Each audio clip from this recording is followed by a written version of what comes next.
Hello everyone, I am Mr. Pitambar Tripathi, coming back to my channel Speaker Star channel. Today I will discuss with you some Rashi Kadi series, Rashi number 6 and Virgo Ascendant. ये जो राशि का हमने बताया, इस राशि में आपको हर तरफ में ये नज़र आएगी कि इसकी जो लोगों में आपको ये देखने को मिलेगा कि ये तो कहते हैं कि ये डुअल साइन का राशि है, मगर उसके साइन में एक ही स्त्री खड़ा रहता है। इसकी जो लोगों में एक ही स्त्री खड़ा रहती है, तो ये डुअल साइन कैसे हुआ? हाँ, मान लीजिए मिथुन राशि जैसे डुअल साइन, उसमें दो लड़कियां ऐसे खड़े रहते हैं, और मीन राशि डुअल साइन का है, उसमें दो मछली रहती है, वो सब डुअल साइन में आते हैं। मगर ये तो डुअल साइन में नहीं आना चाहिए। मगर इसको डुअल साइन क्यों कहते हैं? ये डुअल साइन नहीं होता। ये ज़्यादातर केस में ये स्त्री राशि एक होता है। तो फिर इसका मालिक कौन होते हैं? इसका मालिक होते हैं बुध होते हैं। बुध को आपको यदि बुध के बारे में यदि हम आपको बोलें कि बुध एक सौरमंडल के राजा हैं, युवराज बोलते हैं उन्हें, तो जैसे युवराज जो शब्द जो कहा गया है, उसमें क्या होता है कि ये संज्ञा युवराज ही रहता है। वो किसी न किसी भी तरफ हर किसी से मिल भी जाते हैं, चाहे अच्छे के साथ भी मिल जाते हैं, चाहे बुरे के साथ भी वो मिल जाते हैं। यही तो प्रॉब्लम होती है। आखिर बुध जो है, उनको सही करने के लिए हमको क्या करना पड़ेगा? तो सबसे पहले हम आपको एक मतलब जो चीज़ बता रहे हैं कि एक एस्ट्रोलॉजी से थोड़ा बाहर है। एक जैसे कि बुध जी को सही करने के लिए विष्णु की आराधना की जरूरत होती है। क्या ना, उसके लिए विष्णु ही मतलब सब मतलब उनके इष्ट देव भी हो जाते हैं, और विष्णु ही उनका पालन करता है। सब चीज़ वो विष्णु ही करता है। और एक चीज़ है कि जो उनके इष्ट देवी जो है, इष्ट देव तो ये हुए, और इष्ट देवी जो है वो त्रिपुर सुंदरी षोडशी देवी है। जो त्रिपुर सुंदरी षोडशी देवी है, वो क्या है? आपको पता है कि श्री चक्र क्या है? श्री चक्र, श्री यंत्र जो बोलते हैं, उनका क्या है? उनका है कि वो त्रिपुर सुंदरी षोडशी देवी का है, ललिता त्रिपुर सुंदरी देवी। वो जो श्री यंत्र जो है, उसी में आपको सारा ब्रह्मांड उसमें छुपा हुआ है। सारा ब्रह्मांड का मतलब सारे ब्रह्मांड, सारे तिथियां, सारे ग्रह नक्षत्र, सारे देवता, सब उसी में छुपा हुआ है। तो श्री यंत्र का ये जो है मानना है कि ललिता त्रिपुर सुंदरी देवी का मंत्र जो है, ओं ओं ह्रीं कएल ह्रीं हस कहल ह्रीं सकलं ह्रीं। ये सकल क्या है? ओं ह्रीं कएल ह्रीं ह सकल ह्रीं सकलं ह्रीं। मतलब ये सकल क्या है? सकल एक बिंदु होता है। जब एक बिंदु जाके दूसरा बिंदु पे जाकर टकराता है, एक तिथि कहलाता है। और फिर वो बिंदु जाके दूसरा बिंदु भी जाके टकराता है, वो एक तिथि बनता है। ऐसे ही तिथि बना बना कर ऐसे मतलब चीज यही ललिता त्रिपुरी सुंदरी देवी की यंत्र बना है, जो कि श्री यंत्र कहा जाता है। और उनके ऊपर भी देवियां भी है सब। वो मंडल में देखने को आपको मिलेगा, बहुत सारे देवियां भी मतलब खड़े रहती हैं। तो उसी में आपको ये मिलेगा, ज़्यादातर की मंत्र के हिसाब से देखा जाए तो उनको सब लक्ष्मी की स्वरूप वो मानना चाहिए। तो लक्ष्मी जी का मंत्र से उनका आवाहन होता है, तो इसीलिए उनको लक्ष्मी का रूप भी दिया गया है। और सात्विक मनोभाव है उनका, कोई तामसिक मनोभाव नहीं है, उनका मनोभाव सब सात्विक मनोभाव है। और जो तामसिक मनोभाव है उनसे उनका पड़ता नहीं है, वो शत्रु समझते हैं उन्हें। तो इसीलिए वो ललिता त्रिपुरी सुंदरी देवी जो है वो बुद्ध की ही कहलाते हैं। तो बुद्ध को ठीक करने के लिए हम ललिता त्रिपुरी सुंदरी देवी के पास हम जाकर, उनके पास जाकर हम अर्घ्य या दीप या धूप ऐसे कुछ जलाकर अपना माथा टेक के हम आते हैं कि हमारा कैसे बुद्ध ठीक हो। बुद्ध मतलब क्या होता है? बुद्धि होता है, लॉजिक होता है, इंटेलिजेंट होता है। इंटेलिजेंस जो कहते हैं उसको बुद्धि कहा जाता है। छोटे छोटे बच्चे को भी मतलब बुद्ध कहा जाता है। तो बुद्ध जो होता है वो ब्रह्मांड में राजकुमार की पद मिला है उन्हें। तो जैसे बुद्ध जो है राजकुमार जैसे बन जाते हैं, तो वहीं पर भी बुद्ध भी उनको भी कहा जाता है ये एक नपुंसक ग्रह है। नपुंसक मतलब है कि आधा मेल आधा फीमेल। तो जैसे कि आधा मेल आधा फीमेल हो जाते हैं, तो ये कोई भी ग्रह के साथ वो मिल जाते हैं। यही तो डिमेरिट है उनका। तो जैसे हम इस तरफ से हम यदि बात करें तो फिर बुद्ध को समझना पहले जरूरी बन जाता है।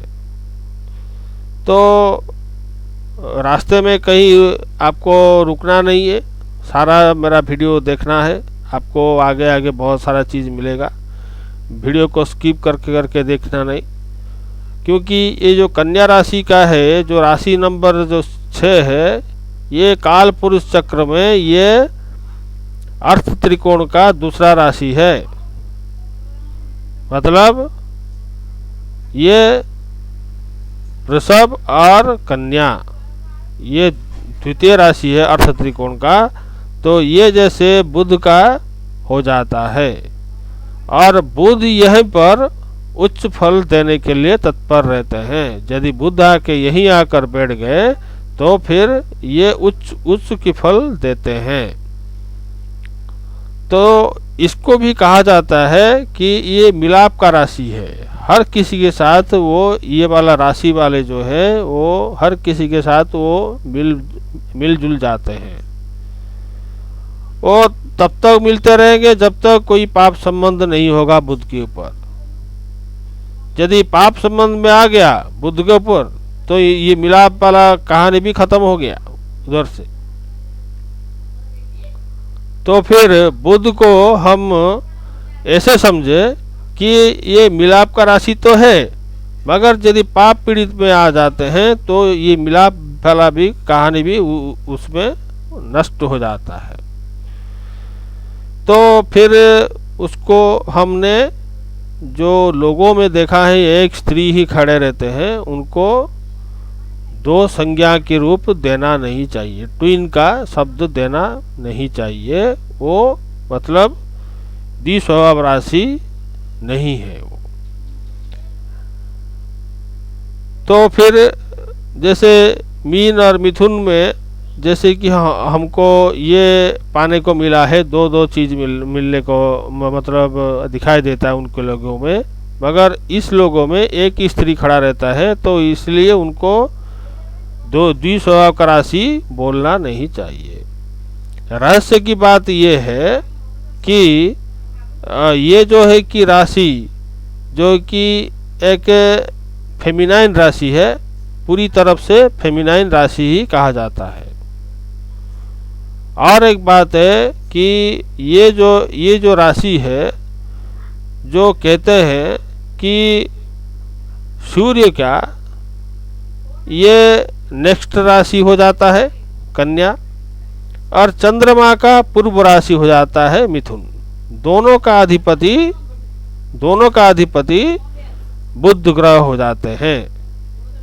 तो फिर ये जो बुध वाला जो ग्रह है वो जो है कि वो सूर्य का सेकेंड हाउस और चंद्रमा का द्वादश हाउस, जैसे दोनों तरफ से चंद्रमा सूर्य का मतलब एक तो पहले एक तो पिछले रहते हैं, तो इसीलिए वो उनको युवराज का पद मिला है। तो इसीलिए तो यही कारण जो है कि आगे थोड़ा हम इसके लिए चर्चा करेंगे। शनिदेव क्या हो जाते हैं? शनिदेव कन्या राशि के लिए 5वें का लॉर्ड है और 6वें का लॉर्ड है। और मिथुन राशि के लिए क्या होते हैं? ये 8वें का लॉर्ड और 9वें का लॉर्ड हो जाते हैं। तो फिर ये एक त्रिकोण का स्वामी और एक त्रिक का स्वामी, और मिथुन राशि में भी एक त्रिक का स्वामी एक त्रिकोण का स्वामी। फिर जैसे कि ये शनिदेव यहाँ पर ऐसे हो जाते हैं। मंगल जो है मिथुन राशि वालों के लिए 6वें का स्वामी और 11वें का स्वामी त्रिषड़ा भाव का स्वामी होते हैं। और कन्या राशि के लिए ये तीसरा और अष्टम स्थान का वही भी त्रिषड़ा भाव में भी पड़ता है। तो इसीलिए ऐसा इसको देखकर मित्रता और शत्रुता हमने देखना चाहिए। तो मित्रता शत्रुता कैसे होता है? जैसे बुध के साथ मंगल शत्रुता है, तो ये जैसे कि दोनों राशियां में त्रिषड़ा भाव में आ जाते हैं मंगल, तो इसीलिए मंगल उनके लिए सबसे बड़ा खराब प्लैनेट मतलब बन गए। तो ऐसा बात है कि पूर्व में जो मुनि ऋषियों जो मतलब क्या समझ के लिखा था, तो मंगल जो है इस राशि वालों के लिए मतलब शत्रुता हो जाते हैं। तो मिथुन और कन्या के लिए मंगल बहुत ही शत्रु ग्रह बन जाते हैं। और बात करते हैं सूर्यदेव की। सूर्यदेव जो है ये 12वें का लॉर्ड है। कन्या राशि को हिसाब करें, कन्या लग्न को, तो सूर्यदेव ये 12वें का लॉर्ड है, मतलब द्वादशेश का लॉर्ड है। तो द्वादशेश का लॉर्ड होकर ये न्यूट्रल हो गए। क्यों? बुध के लिए। क्यों ना बुध को सूर्य ने शत्रु समझता है, जबकि बुध नहीं समझता।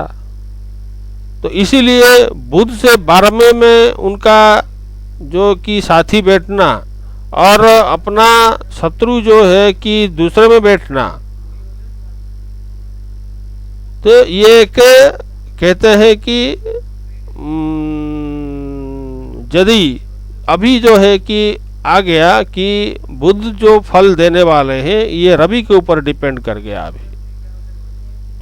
तो रवि जैसे मतलब सूर्य जैसे के ऊपर डिपेंड करता है। सूर्य यदि कहीं अच्छे ग्रह के साथ युक्त होके तो अच्छा फल मिलता है, और बुध भी उसको कहीं मतलब पकड़ता नहीं है, मतलब कहीं उसको रुकावट पैदा नहीं करता है। सूर्य खराब हो गए, सूर्य यदि पाप पीड़ित में आ जाते हैं, तब फिर भी बुध उनको पछतावा भी उनको नहीं होता है। यही सूर्य का यही पर विवरण हो जाता है कि सूर्य इस राशि के लिए ऐसे ग्रह एक बन जाते हैं। और मान लीजिए त्रिकोण के साथ संबंध हो गया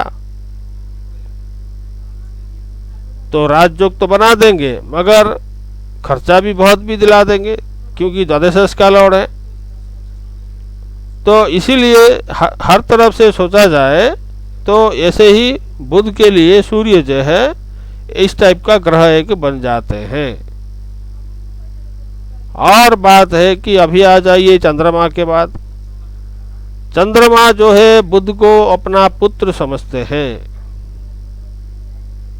असली में चंद्रमा का पुत्र बुध ही है। तो कैसे हम आपको बाद में बताएंगे, वीडियो बड़ा लंबी हो जाएगी इसलिए। तो फिर ये जो है कि मगर बुध चंद्रमा को शत्रु समझता है।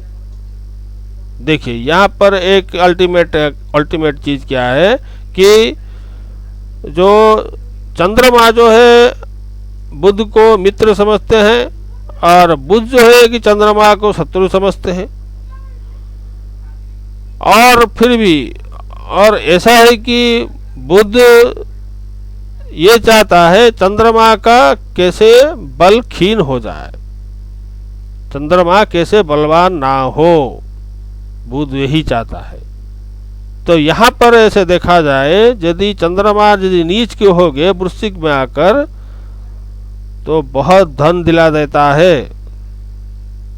बहुत ही धन दिला देता है। किसको? लगन को। और यदि उच्च के हो गए और भी धन दिला देता है।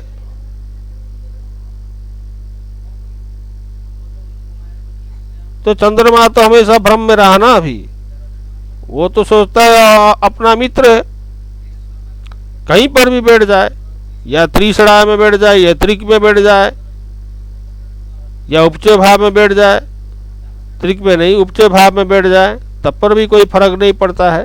चंद्रमा हमेशा इस लगन वालों के लिए अच्छे फल रिजल्ट देते हैं पैसे के मामले में। और जैसे मंगल की बात हम बोले थे पहले, मंगल इस लगन के लिए एक खराब ग्रह है। यदि मंगल के साथ कोई त्रिषणा का संबंध या त्रिक का संबंध आ जाए तो कुछ परिस्थिति में ये अच्छे फल भी दिला देते हैं। तो यहाँ पर ऐसे देखा जाए मंगल यदि नीच का मतलब हो जाते हैं तब ये विपरीत राजयोग भी दिला भी देते हैं। मंगल यदि मान लीजिए नीच का भी हो जाते हैं, मगर जैसे कि मान लीजिए हमने आपको कहा कि ये त्रिषणा भाव में या त्रिक के भाव में बैठ जाए, मतलब 11वें का या मतलब 10वें का, ऐसे में लॉर्ड में यदि जाकर होकर बैठ जाएं और मान लीजिए कि ये नीच का अवस्था में आ गए तो फिर नीच का कहाँ होते हैं? कर्क में आकर नीच के होते हैं। तो कर्क राशि कौन सा पड़ता है? कर्क राशि आके 11वें में पड़ता है। तो 11वां वाला क्या है? 11वां वाला मतलब त्रिषणा है, उपचय भाव है। तो इसीलिए वो मंगल जो है यहाँ पर कुछ सही रिजल्ट वो दिला देते हैं, मतलब विपरीत राजयोग में वो कुछ सही रिजल्ट दे देते हैं। मगर उनके ऊपर कुछ पाप संबंध भी आना चाहिए मंगल के ऊपर, नहीं तो नहीं देगा ये। मंगल यदि मान लीजिए पाप पीड़ित में आ जाते हैं और नीच के हो गए तभी जाके ये फल मिलेगा विपरीत राजयोग। ऐसे में मंगल की कहानी ऐसा इस टाइप का हो जाता है इस लगन वालों के लिए। और जैसे मंगल यदि जो कारक ग्रह के साथ संयोग हो जाते हैं तो इस राशि वालों के लिए थोड़ा ठीक है, नहीं तो और किसी भी कंडीशन में मंगल इस लगन वालों के लिए सही ग्रह नहीं मानना चाहिए। मंगल तो एक खराब ग्रह माना गया है इस लगन वालों के लिए। मिथुन लग्न वालों के लिए या कन्या लग्न वालों के लिए मंगल तो एक सही ग्रह नहीं है। तो सही ग्रह तो नहीं है, तो इसलिए कौन सा टाइप का ग्रह है ये? एक त्रिसड़ा का स्वामी है और त्रिक का स्वामी, ये मतलब उपचय का स्वामी, ये सब मतलब तो अच्छे ग्रह तो नहीं है, और ये बुध का मित्र भी नहीं है। मंगल सोचता है बुध हमारा शत्रु है, बुध भी समझता है मंगल मेरा शत्रु है। तो फिर ऐसे देखा जाए तो फिर बुध को और मंगल को देखा जाए तो ये दोनों तरफ से अपने आप से बंधे हुए हैं, कोई किसी को छोड़ने वाला नहीं है।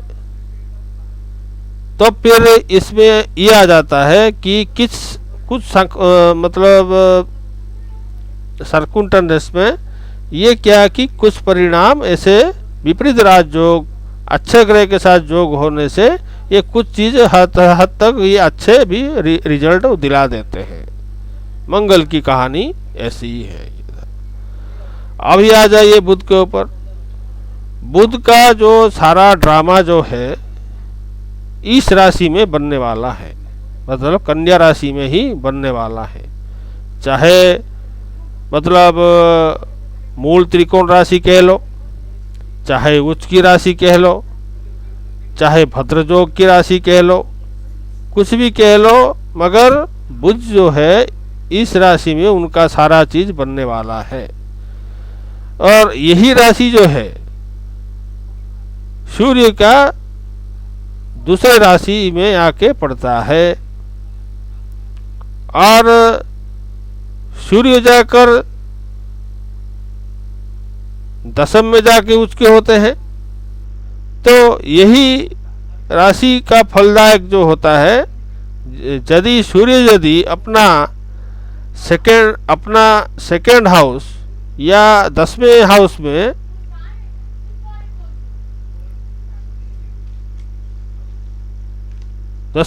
में हो जाते हैं तो एक अच्छी बात है। और यदि कोई त्रिकोण का घर में यदि आके बैठ जाते हैं तब और भी अच्छा है। मतलब जैसे कि मतलब बुध यदि सेकेंड और 6th और 10th लॉर्ड में आकर होके बैठ जाते हैं तब पर भी अच्छा ही कहना चाहिए। बुध और सूर्य हमेशा आसपास में ही रहते हैं, इसीलिए व्यक्ति का जो बुद्धि होता है वो मतलब व्यक्ति का जो बुध होता है वो कैसे होता है, आइए उसके बारे में थोड़ा जानना चाहते हैं। तो यहाँ पर एक विडंबना है कि एक डिमेरिट है कि बुध यदि पृष्ठोदय राशि में मतलब होगा तो उनका बुद्धि जो है उल्टा चलने लगता है। जैसे पृष्ठोदय राशि का मतलब है बुध उस राशि में पीछे की तरफ उदय होते हैं, तो इसीलिए बुध पृष्ठोदय राशि में होना नहीं चाहिए।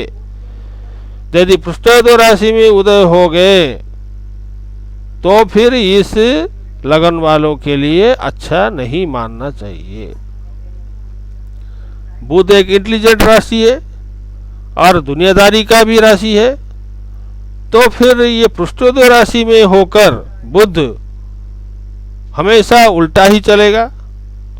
तो उल्टा चलने से क्या होता है, बिच्छू जैसे डंक जैसे मतलब पिछले की तरफ से आके डंक मारता है, आगे से कुछ नहीं बोलता है, बाद में वो करता है, ऐसे काम करता है जो कि कोई कुछ उसमें समझ नहीं पाएंगे कि कैसा हुआ ऐसे, ये चिंगारी कौन लगाया। तो हल्के में इसको लेना नहीं चाहिए, पृष्ठोदय राशि को हल्के में लेना नहीं चाहिए। बुद्धि है, बुद्धि तो इंटेलिजेंट है, बुद्धि जब उल्टी चलने लगती है किसी का तो फिर ऐसे ही हो जाता है। अभी आ जाइए बृहस्पति के ऊपर। बृहस्पति के बारे में बोलेंगे तो बृहस्पति उधर 2 केंद्र का स्वामी का लॉर्ड है, जैसे चौथे का स्वामी का लॉर्ड है और 7वें स्वामी का लॉर्ड है। 7वें का स्थान का स्वामी होकर ये पूरा मारक हो जाते हैं। जैसे मारक हो जाते हैं, फिर इवन ये 3-11 त्रिकोण के साथ यदि बैठ जाते हैं बृहस्पति तो कुछ अच्छा है। मगर ये जो है कि यह मतलब 5वां 9वां स्थान में जाके आके मतलब बृहस्पति यदि बैठ जाते हैं बुध से तो कुछ हद तक अच्छा है। मगर यदि ये 7वें में आकर बैठ गए तो ये मारक सिद्धि कहलाता है। जीवन में मृत्यु तुल्यता कष्ट वो देते हैं। 7वां स्थान किसका है? अपना स्त्री का है, अपना लाइफ पार्टनर का है, अपना बिजनेस पार्टनर का है। सभी चीज में आपको कहीं ठीक से फल देने वाले नहीं हैं। आपको मृत्यु तुल्य कष्ट ही मिलेगा उधर से। तो इसीलिए बृहस्पति जब त्रिषणा भाव में आ जाते हैं या मतलब चाहे 3-11 त्रिकोण ऐसे स्थान में आ जाते हैं तो उनका नज़र जो होता है 5वां 9वां 7वां नज़र जो होता है बृहस्पति जी का वो कहीं पर अच्छे नज़र पड़ जाता है। तो इसीलिए त्रिषणा भाव में आकर बैठना मतलब अच्छी माना गया है। तो इसीलिए बृहस्पति को यहाँ पर केंद्र स्थान में बैठना नहीं चाहिए। केंद्र स्थान में बैठेंगे तो मारक सिद्धि कहलाएंगे। यही हो गया बृहस्पति की बात। अभी चलिए शुक्राचार्य की बात। शुक्राचार्य जी जो है वो दूसरे का स्वामी है और 9वें का स्वामी है। और यदि शुक्राचार्य यही शुक्राचार्य जो है बुध के लिए एक अच्छे ग्रह बन जाते हैं। यदि शुभ संबंध में आए तो धन भी बहुत दिला देते हैं। क्यों ना सेकेंड भाव का है कि फैमिली का है, 9वां भाव का धर्म का भाव है।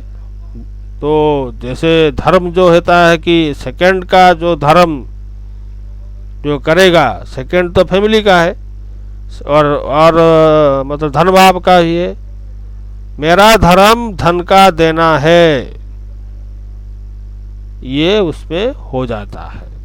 तो शुक्राचार्य जी यहाँ ऐसे बहुत ही अच्छे ग्रह बन जाते हैं। और जहाँ पर भी वो बैठ जाते हैं शुक्राचार्य जी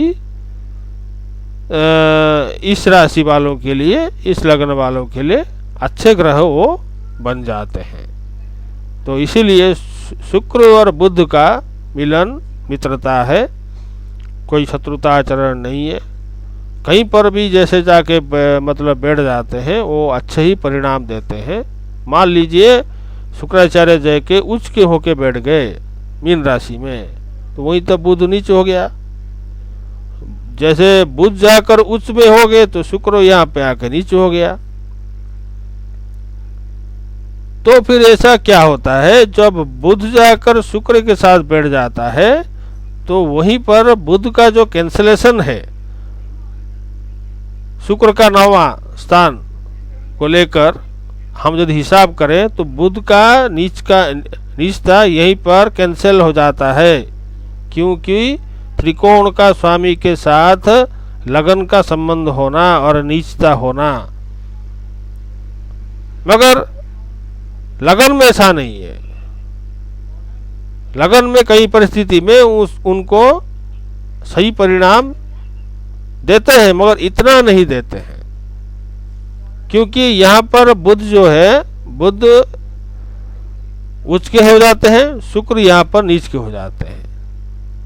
तो कहीं पर भी जाके कुंडली में बैठ जाते हैं तो पर भी देखा ऐसा देखने को मिला है कि उनका भाव कहाँ कहाँ पर सब पड़ रहा है, उसी हिसाब से उनका शुक्र का या मतलब शुक्र का और मतलब बुध का ऐसे सब रिजल्ट मतलब आ जाता है।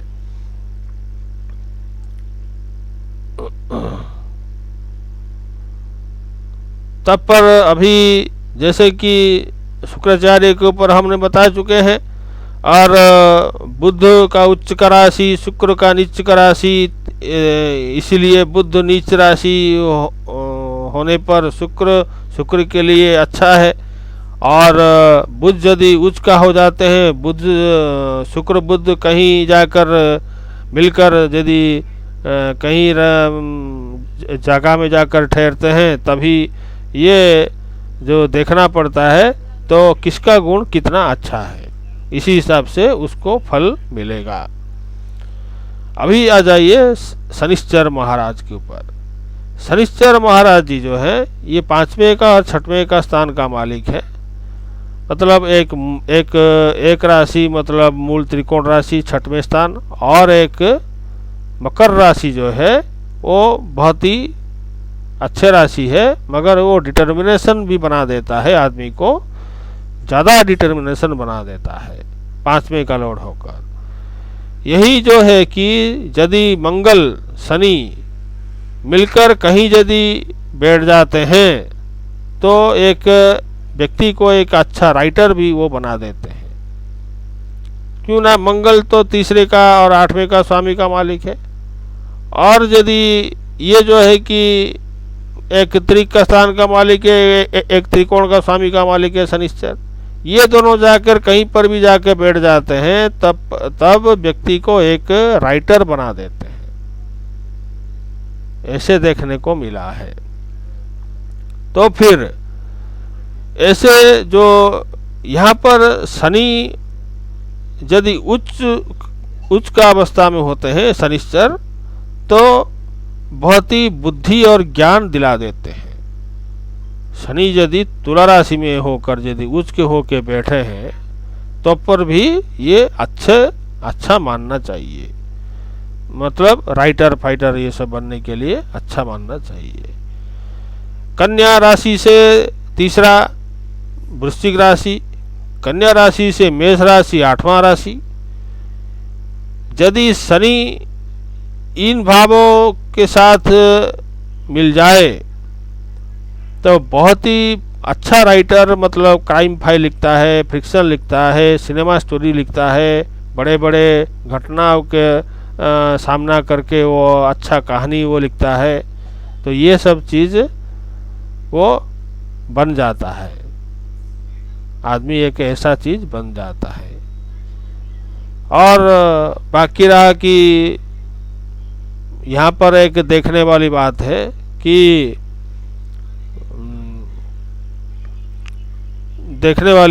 कि बुध और शुक्र जो योग कारक ग्रह दोनों मिलके बन जाते हैं, तो बुध के जगह में शुक्र उच्च होते हैं, शुक्र के जगह में बुध उच्च के होते हैं, और शुक्र के जगह में बुध नीच के होते हैं, बुध की जगह पर शुक्र जाकर नीच के हो जाते हैं। तो यही दोनों जो है कहीं पर जाके बैठ जाते हैं, तो इनका जो यदि बुध यदि जाके शुक्र के घर में बुध यदि जाके मीन राशि में बैठ गया शुक्र के साथ, तो फिर ये जो है कि बुध का निश्चिता कैंसिल होना जरूरी है, हो भी जाता है, क्योंकि 9वें का स्वामी उसमें शामिल है। तो बुध का जो शत्रुता का जो है, बुध का जो मतलब निश्चिता जो वो कैंसिल हो जाता है। मगर लगन में ऐसा नहीं हो पाएगा, लगन तो खुद का ही है। तो फिर ऐसे ही इसमें आपको देखना पड़ेगा, तो इसमें कैंसलेशन नहीं होगा, उसमें कुछ फल में कमी आ जाएगी। यही चीज़ है कि कन्या राशि वालों के लिए यही सब मेरा कहना था। तो दोस्त लोग, सारे ग्रह का तो हमने कवर कर चुके हैं। ये मतलब काल चक्र का कुंडली है। ये काल चक्र का कुंडली के हिसाब से जो बन जाता है, आपके कुंडली में भी आपको ऐसे ही हिसाब करना पड़ेगा। तो फिर जैसे आजकल जैसे मिथुन लोगों वालों के लिए मंगल जैसा खराब ग्रह है, तो मंगल जैसे महादशा चल रहा है, तो मंगल को देखना पड़ेगा ये कहीं योग कारक ग्रह के साथ बैठा है या नहीं बैठा है। तो इसके चलते इसी हिसाब से आपको कैलकुलेट करके आपको हिसाब करना पड़ेगा, तभी जाके आपको मंगल के बारे में, मंगल महादशा जो चल रहा है उनका ऐसे आपको रिजल्ट आपको ऐसे ही समझना पड़ेगा। तो मंगल या जैसे खराब ग्रह है, तो खराब ग्रह का मतलब हो जाता है कि खराब ही रिजल्ट देंगे। तो यदि उनके साथ यदि त्रिकोण का संबंध यदि आ गया कि कहीं यदि बृहस्पति की दृष्टि यदि यहाँ पर आ गई, तो फिर मंगल का ये जो थोड़ा सा चीज़ जो है कम हो जाएगा। तो इस तरफ का सोचना पड़ेगा। तो मंगल जैसे कि इस लगन वालों के लिए अच्छे ग्रह नहीं है। और कई कई चीज़ में आपको हमने तो बता चुके हैं, सूर्य से लेकर शनिश्चर तक। और राहु केतु जो है अपना अपना घर में अपना अपना रिजल्ट देते हैं, जिनके घर में बैठते हैं उनके तरफ वो हो जाते हैं, उसी के हिसाब से वो रिजल्ट देते हैं, मगर वो उल्टा गति में चलते रहते हैं हमेशा।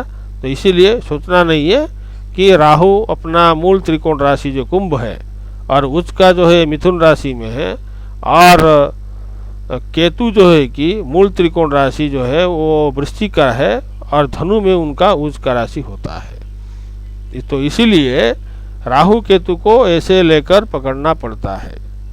राहु केतु मतलब छाया ग्रह तो है ही, मगर उनको ऐसा देखना नहीं चाहिए, ये बहुत बड़ा बड़ा प्लैनेट है, इनके जरिए सब हिसाब किया जाता है।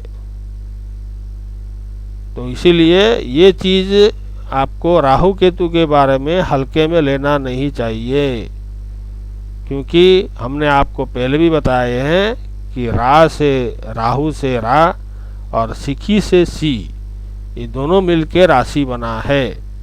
चंद्रमा का उत्तर का दिशा का छेद को राहु कहते हैं, चंद्रमा का दक्षिण की दिशा जो छेद होता है उनको केतु कहा जाता है। तो Ketu is a past thing और Rahu is a develop thing, future thing. तो इसीलिए डेवलप की तरफ आजकल का राहु के ज़माना ही है, टेक्नोलॉजी का दुनिया है, मंगल ग्रह पर आकर लोग जाके बैठ गए हैं, तो फिर ये राहु का ही दुनिया है। तो राहु जैसे ये कलयुग है, कलयुग का राजा भी कहा जाता है। तो केतु क्या है? केतु ये मतलब प्यास है, जितना भी कुछ भी दो वो सब अपने आप से हड़प लेता है, अपने पास से रखता है, कभी कभी वो अचानक दिला देता है। केतु जो है पितृपुरुष लोगों का है, राहु पितृपुरुष लोगों का नहीं है। केतु जो ही एक ग्रह है जो कि पितृपुरुष का वो प्लैनेट है। वही पितृलोक यदि शांति नहीं है तो केतु को शांत करना पड़ेगा, नहीं तो आपको बर्बाद कर देगा वो। तो इसीलिए हर तरफ से सोच के आपको चलना चाहिए, चाहे ग्रह हो चाहे छाया ग्रह हो, दोनों में समानता बराबरी है। तो इसीलिए हमने आपको ये चैनल में आपको कुछ स्पेसिफिक नज़रिया से आपको हमने बताए हैं, और सारा चीज़ आपको आपके पास हम मतलब हैंडओवर कर रहे हैं। आप उसको लाइक कीजिए और शेयर कीजिए और सब्सक्राइब कीजिए, आपकी मर्ज़ी। और ऐसे ही हम राशि का सीरीज तो बना ही रहे हैं। और कुछ लोग जैसे कि बोल रहे थे आप तो सर उड़िया के हैं, तो उड़िया लैंग्वेज में बोल रहे हैं तो हिंदी में बताइए, हमारे समझ में नहीं आता है, तो हमने मतलब हिंदी में ये चैनल बनाया। तो फिर उड़िया में भी मतलब मेरा चैनल भी है इस राशि का, फिर हिंदी में बनाया, तो फिर ऐसे ही चलता रहेगा। तो इस जो चीज़ को मतलब जैसे हमने उड़िया में भी मेरा मतलब एक क्लिप है, वीडियो क्लिप है, उसी में जाकर आप देख लेना। क्या यदि मतलब उड़िया का कोई लड़का है, यदि कोई देखना चाहता है कि मिथुन मतलब कन्या लग्न वालों के लिए क्या मतलब बोले हैं, तो इसलिए आप देख लेना उधर जाकर। और ज़्यादातर कि आपको कहना है कि आपको थोड़ा सा रिक्वेस्ट है कि लाइक कीजिए, सब्सक्राइब कीजिए और चैनल को थोड़ा बेल आइकन प्रेस कर दीजिए। और मुझे थोड़ा आगे की बढ़ने के लिए प्रयास मिलेगी। और वैसे भी तो हम तो रोज़ तो बोलते रहते हैं, तो इसीलिए स्पीकर स्टार चैनल के ऊपर हमने जितना भी बात आपको बताए, तो थोड़ा थोड़ा कुछ चीज़ आपको अलग महसूस हुआ होगा। तो इसीलिए आपको ये सारा चीज़ आपको और कुछ दिलाने वाले थे, मगर इतना बोलने के बाद वीडियो बड़ा लंबा हो जाता है, तो इसीलिए हम धीरे धीरे उसको कवर करके करके हम आपको बोलेंगे। तो इसीलिए हम स्पीकर स्टार चैनल से हम मतलब विदा लेते हैं। जय स्पीकर स्टार, जय इंडिया, जय भारत, जय जगन्नाथ।